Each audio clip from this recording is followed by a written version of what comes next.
back there. Okay. And I want to give the cross.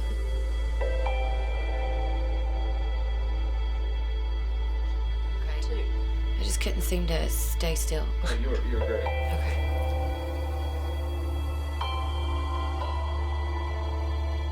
My story began in high school.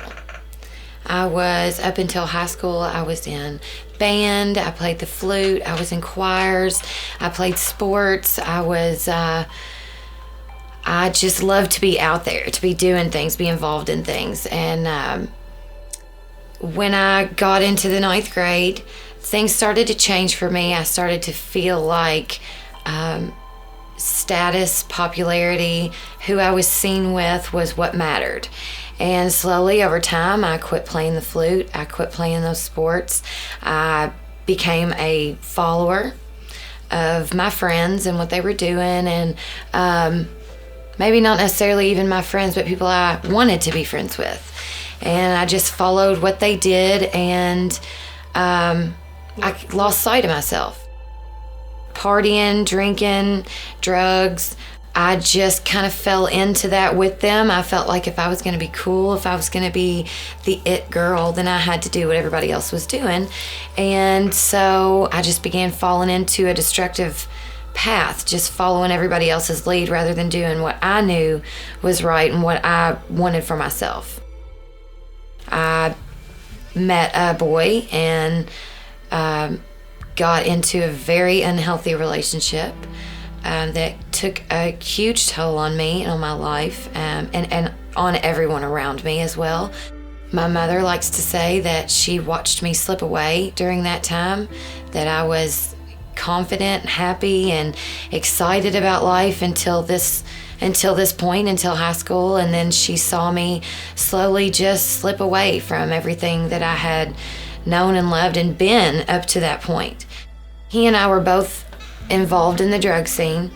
When we got together, it got a lot worse for me.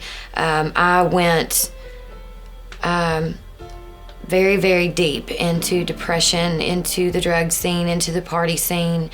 I did not know who I was anymore. I was a shell of myself. I was just kind of wandering and following. And I think I was numbing myself at the same time with the drug use and the parties and the unhealthy people that I had around me. And it just kept spiraling and spiraling out of control until I literally had to move away from this town. I, of course, was still involved in this relationship with this boy, and I found myself pregnant. And the relationship at this point was pretty awful on both ends. And I decided in the end that it would be best for me to have an abortion. So that's what I did.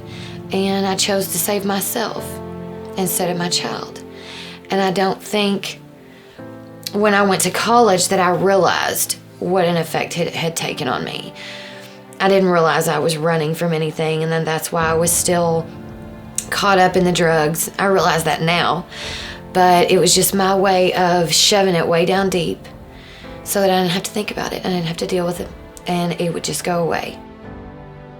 It wasn't until I was about 22, I came back to Owensboro for a weekend to be in my cousin's wedding, and I met my future husband that weekend. And he knew nothing about my past. He was from a totally different state. He didn't know anything I had been through in that regard, but he knew that I was still dabbling in the drug scene some. And that was not okay with him. He really liked me. He wanted to date me, but he told me that if I wanted to pursue a relationship with him, that I had to put all of that down and walk away from it, or he was not going to be with me. So in that moment, I had to make a choice, and I really, really liked him. So I made a choice to walk away from all that.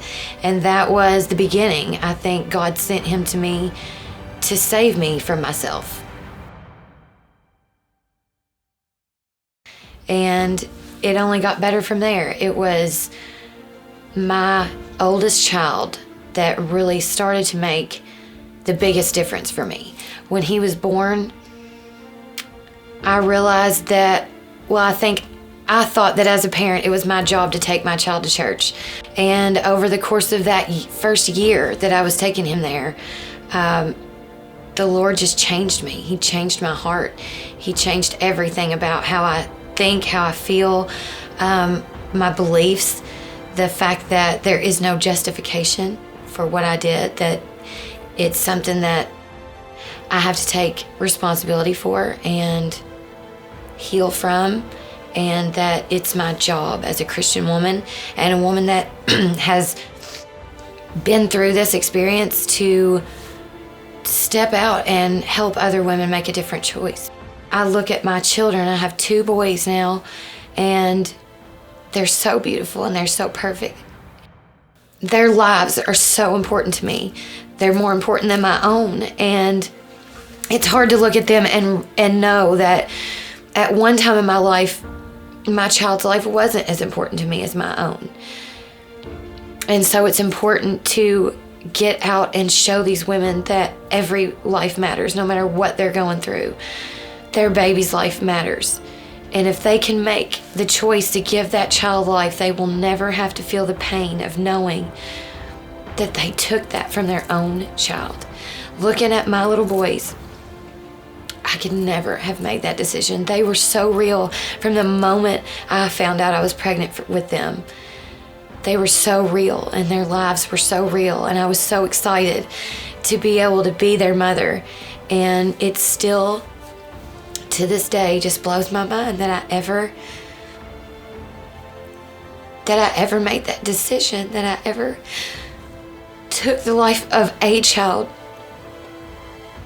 my child, of my child.